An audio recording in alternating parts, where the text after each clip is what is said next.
आगरा का एक ऐतिहासिक और आध्यात्मिक महत्व है।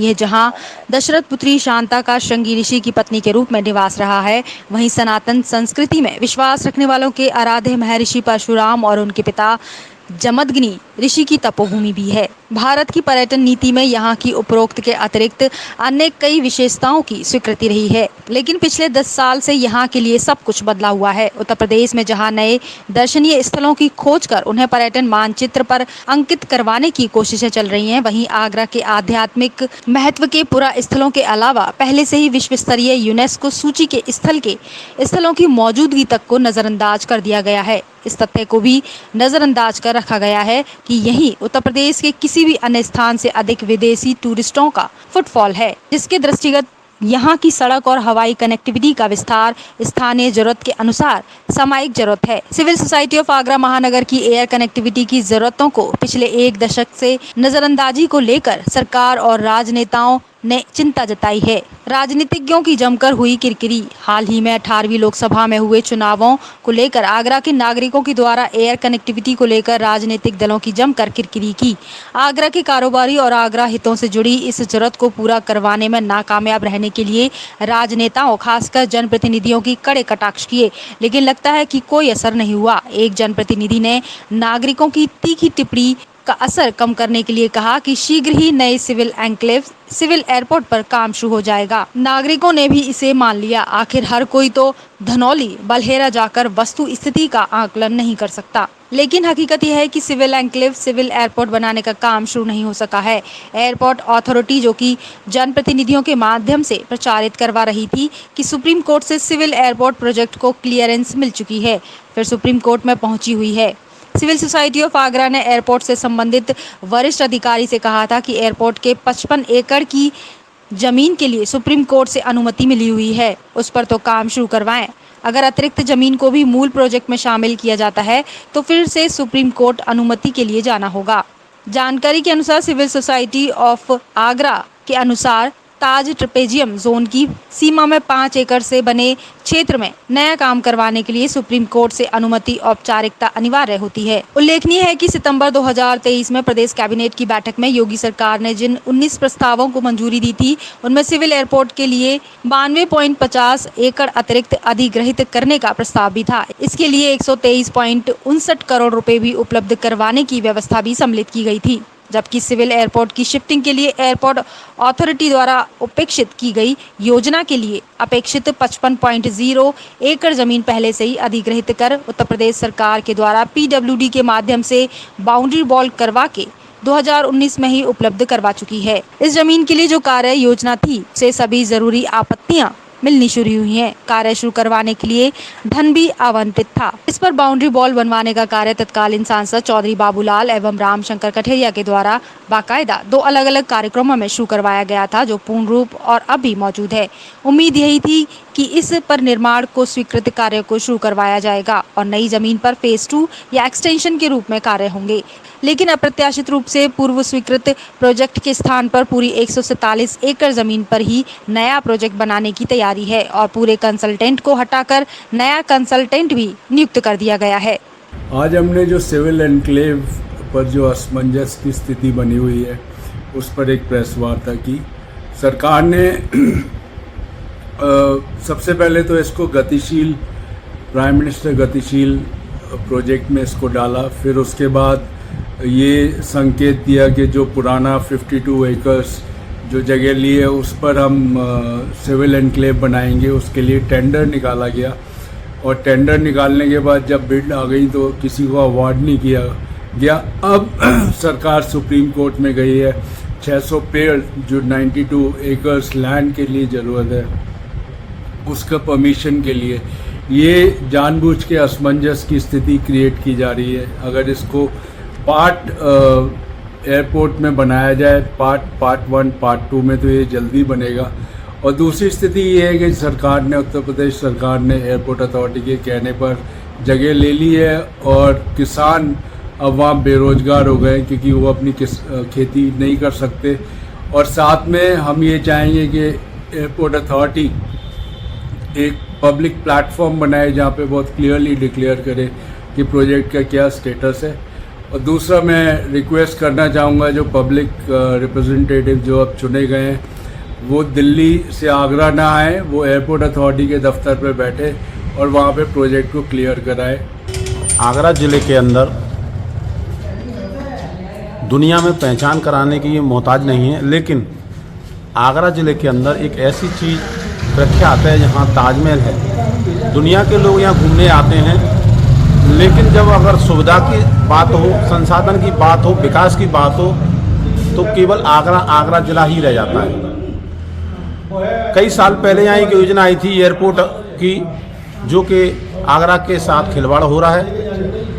वर्तमान सरकार भी झूठे दिखावे दिखा रही है, जबकि यहाँ के सारे प्रतिनिधि भाजपा सरकार के हैं, भारतीय जनता पार्टी के हैं।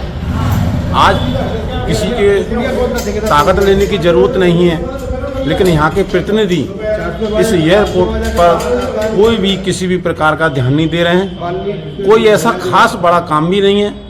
पूरे भारतवर्ष में एयरपोर्ट बने हुए हैं, आगरा ही क्यों अछूता छोड़ा इन्होंने?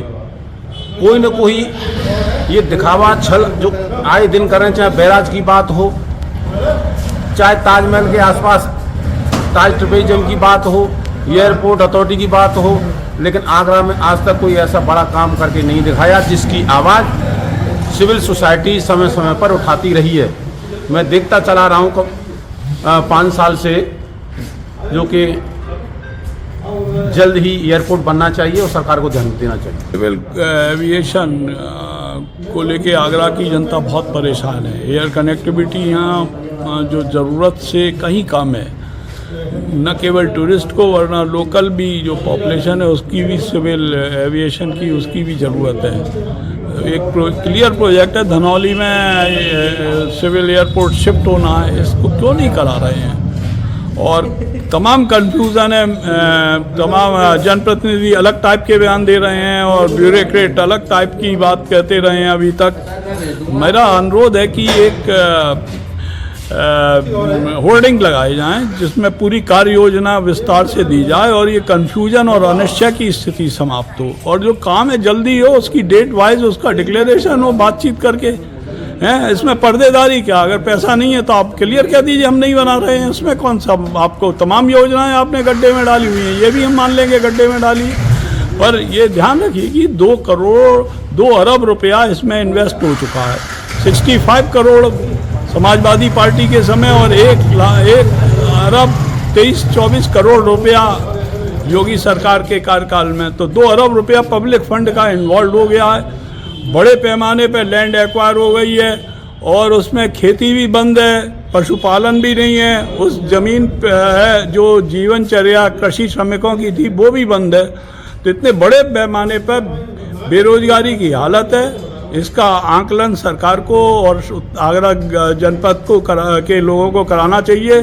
मेरी मांग है राजस्व का जो प्रतिनिधि होता है, लेखपाल और श्रम मंत्रालय, श्रम विभाग की ओर से ज्वाइंट सर्वे पूरे एरिया में होना चाहिए, जिससे कि मालूम पड़े कितने लोग बेरोजगार हो गए हैं और काम शुरू नहीं हो रहा है तो कितने बुरे हालात हो रहे हैं। जी देखने को मिल रहा है। सरकार जो है पहले 55 एकड़ ज़मीन एक्वायर करती है और सिविल एन्क्लेव बनाने की बात करती है, उसके क्लियरेंस के लिए सुप्रीम कोर्ट जाती है और सालों में सुप्रीम कोर्ट उसकी जो है क्लियरेंस देता है। उसके बाद सरकार कहती है नहीं अभी हम इस प्रोजेक्ट को और आगे बढ़ाएंगे, 92 एकड़ ज़मीन फिर एक्वायर करती है और अब जो कह रही है सरकार कि हमें फिर से दोबारा से क्लियरेंस लेनी पड़ेगी, जबकि अगर 55 एकड़ ज़मीन पर वो क्लियरेंस पहले से ले चुकी है तो उस पर काम किया जा सकता है। और जैसा कि आपने प्रेस नोट में कहा भी है कि काम शिफ्टिंग में भी किया जा सकता है, तो उस पर भी विचार किया जा सकता है। लेकिन सरकार का जो रवैया इतना रूखा और दार्शनिक इस प्रोजेक्ट को लेकर है, लग ही नहीं रहा है कि सरकार की कोई दिलचस्पी इस प्रोजेक्ट को पूरा करने में है। आगरा की जनता को कुछ किसी भी तरह का लाभ देने की इच्छा सरकार की नहीं दिख रही है। हमारी तो गुजारिश है सरकार से और आगरा के जनप्रतिनिधियों से कि जल्दी से जल्दी इस प्रोजेक्ट को पूरा कराएं, एयरपोर्ट को कंप्लीट कराएं, ताकि आगरा के लोगों का उद्धार हो सके, यहाँ के लोगों के लिए रोजगार के साधन खुल सकें। आज जो हमने प्रेस कॉन्फ्रेंस की है वो धनौली में जो सिविल एन्क्लेव शिफ्ट होना है उसके बारे में। जिस तरीके से सरकार सुप्रीम कोर्ट का डिसीजन आने के बाद हमको अलग अलग तरीके के बहाने बना रही है। पहले गतिशील प्रधानमंत्री उसमें डाल दिया गया, फिर टेंडर रिलीज किया गया कि ये हम जो पहले जमीन ले गई थी 52 एकड़ उसमें सिविल एनक्लेव बनाएंगे, लेकिन अभी फिर नई पॉलिसी बदल दी है। उन्होंने टेंडर भी रिलीज किया, टेंडर अलॉट होना था, उससे पहले अभी डिसीजन ले लिया कि ये पूरा जो 142 एकड़ का जो जगह है उस पे पूरे पे सिविल एनक्लेव बनाया जाएगा और 600 पेड़ काटने की परमिशन अभी सुप्रीम कोर्ट में ली गई है। स्थिति बहुत ज्यादा खराब है क्योंकि वहां पे जो खेत ले लिए गए लोगों ने खेती बंद कर दी है, लेकिन वहाँ बेरोजगारी का पूरा आलम है और जिस तरीके से ये चल रहा है उससे हमको लगता है कि जो हमारे नए जनप्रतिनिधि जो जीत कर आए हैं वो आगरा वापस न आए और सीधे एयरपोर्ट अथॉरिटी ऑफ इंडिया के ऑफिस में बैठे और सारी चीजों का क्लियरेंस कराए, क्योंकि ये जो समय समय पर जो हमें प्रलोभन आगरा की जनता को दिया जाता है कि अभी बन रहा है, जो एसपी सिंह बघेल साहब थे उन्होंने बीच में इलेक्शन टाइम में ये भी कहा कि जल्दी सिविल एनक्लेव बन जाएगा, लेकिन जो वास्तु जो ग्राउंड रियलिटी है वो बहुत डिफरेंट है। मेरे साथ बरनौली से भी लोग आए हुए हैं, आप उनसे भी उनका भी जो वक्तव्य है वो लीजिएगा। धन्यवाद।